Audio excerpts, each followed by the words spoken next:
Mr. Freeze.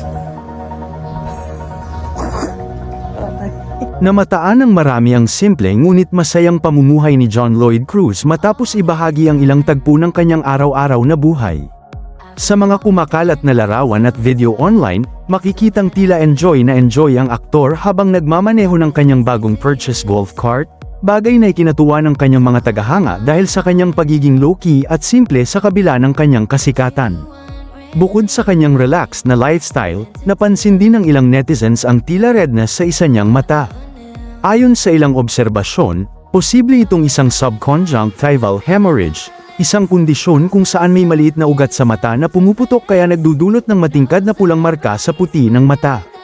Bagamat maaaring nakakaalarma itong tingnan, kadalasan ay hindi naman ito seryoso at maaari itong mawala ng kusa sa loob ng 1 hanggang 2 linggo.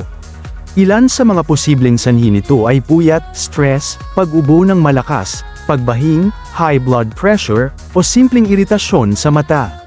Gayunpaman, mainam pa ring kumonsulta sa doktor lalo na kung may kasamang pananakit, paglabo ng paningin, o madalas itong mangyari.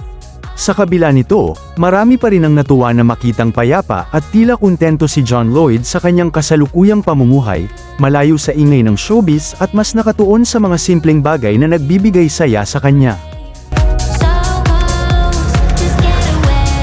Mr. Freeze.